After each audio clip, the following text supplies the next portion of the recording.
Hello Internet, Crown the Time Wizard here, and welcome back to another Thursday Night Magic Deck Tour.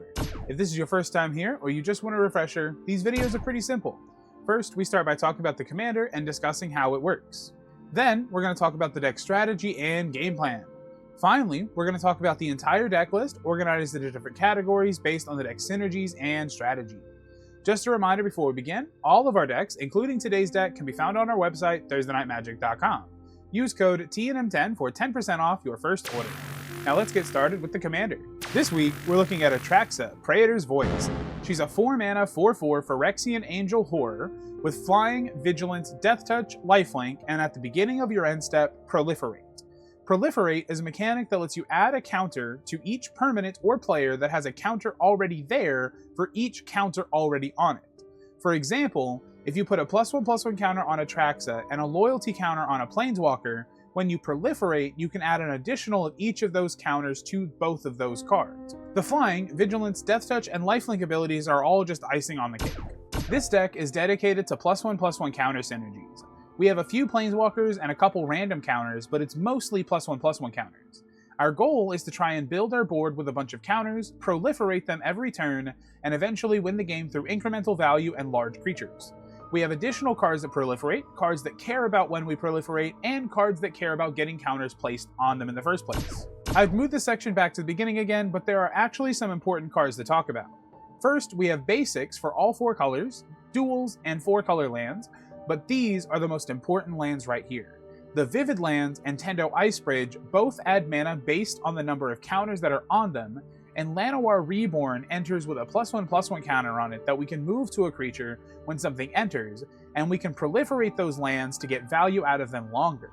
We also have Nesting Grounds to move counters from one permanent to another, so we can get more counters overall when we proliferate. After that, we have Moss Diamond, Charcoal Diamond, Marble Diamond, Sky Diamond, Selesnya Signet, and Arcane Signet for mana rocks. Everflowing Chalice and Pentad Prism both add mana equal to the counters that are on them, and we can proliferate those counters to get even more mana out of them in the long run. Cultivate and Fertilid both get basics and put them straight into play, but Fertilid is repeatable because of the ability to proliferate the +1/+1 counters on him. Feyburrow Elder adds mana for each color among permanents you control. Rishkar puts counters on things when it enters, and it gives all creatures with counters on them the ability to tap for mana, and Hamza, Guardian of Erishin, costs 1 less for each creature you control with a counter on it, then creatures you cast have the same ability. Our main synergy is putting +1/+1 counters on as many things as possible, and these cards help us do that, or they care about doing that. Incubation Druid, Evolution Sage, and Shark the Crab all have Adapt to put counters on themselves if they don't already have one, and they all have different upsides, either adding a bunch of mana, returning cards from our graveyard to hand, or tapping and freezing creatures our opponents control whenever counters are placed on them. Conclave Mentor and Winding Constrictor both add additional counters whenever something would get a counter, and Mawu does the same thing but just for himself. Luminarch Aspirant, Citadel Siege, and Loyal Guardian put counters on things at the beginning of combat during our turn, and Good Fortune Unicorn and Juniper Order Ranger both put counters on creatures when they enter. Abzan Falconer has Outlast and gives our creatures with +1/+1 counters on them flying, and Plaxcaster Frogling can give creatures with +1/+1 counters on them Shroud until end of turn. Mikaeus the Lunarch enters with X +1/+1 counters on it, and we can tap it to put another counter on it, or tap it and remove a counter to put one on each creature we control. Forgotten Ancient gets a counter whenever a player casts a spell, and during our upkeep, we can move any of those counters to any other creatures of our choosing. Yannick has Vigilance and lets us exile a creature we control until she leaves play, and we can distribute X counters to our board, where X is the exiled creature's power. Enduring Scale Lord gets a counter whenever we put a counter on something else. Elite Scale Guard bolsters 2 when it enters, and taps creatures when we attack with creatures with +1/+1 counters on them. Master Biomancer makes our creatures enter with X additional counters, where X is that creature's power, where Master Biomancer's power. And finally, Felisa, Fang of Silverquill, creates X 2/1 Inkling tokens whenever a creature dies, where X is the number of counters that were on that creature. We have 3 cards that don't really care about +1/+1 counters, but are so good that they compensate for it. As Foretold lets us cast spells for free based on how many time counters are on it.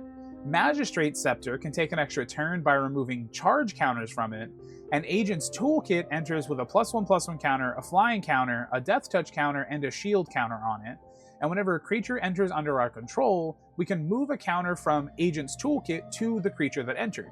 It's also a clue and has the clue ability to sacrifice and draw a card, but that's not that important.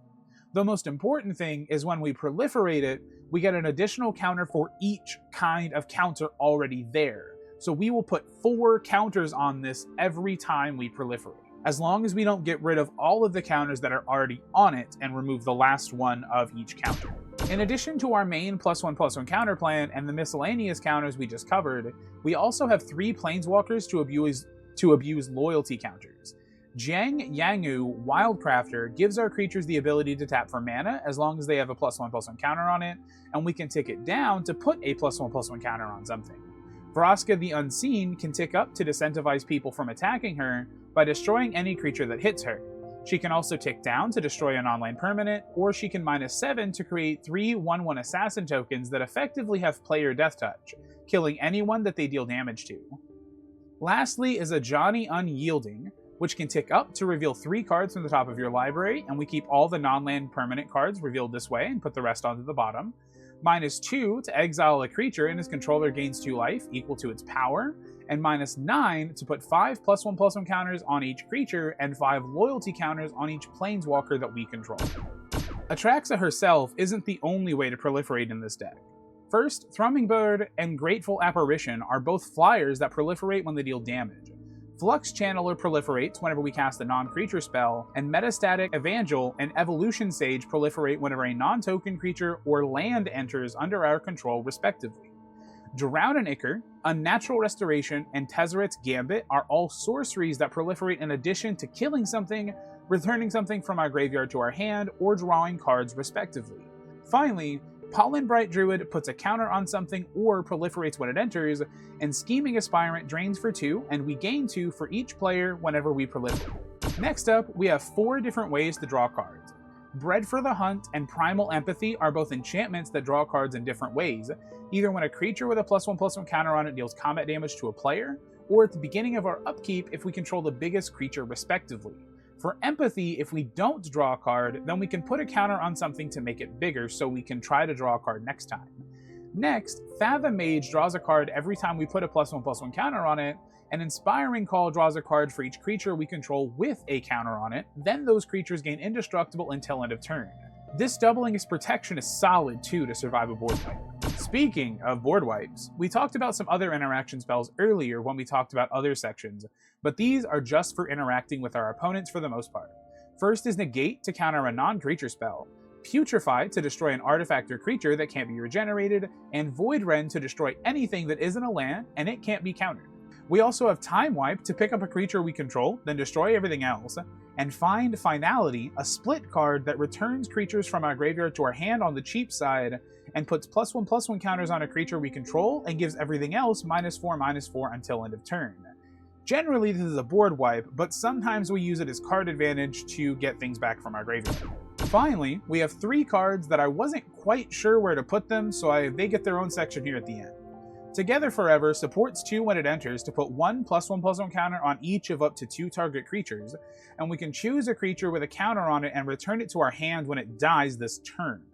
Odric, Master Tactician, has First Strike, and as long as he attacks with at least 3 other creatures, we choose how creatures block this turn, if they block at all, and Abzan Charm does a little bit of everything.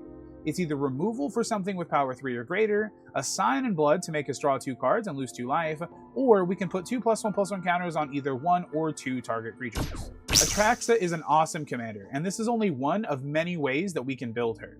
There are also poison decks, planeswalker decks, charge counter decks, and so on. If you want to see this deck in action, I play all the deck tour decks I've done in a game with my friends at the end of each month. Subscribe so you don't miss when that goes live. If you're interested in playing this deck for yourself, you'll find a link in the description, and you can use coupon code TNM10 for 10% off your first order. If you enjoyed the video, feel free to tap that like button. It adds 1 mana to the YouTube algorithm, and I'd greatly appreciate it. If you have a suggestion for a future video, leave a comment down below and we'll see what we can do to get to it. Anyway, that's everything for today. I'm going to cast the Sunfall to exile the rest of the video, and I'll see you next time.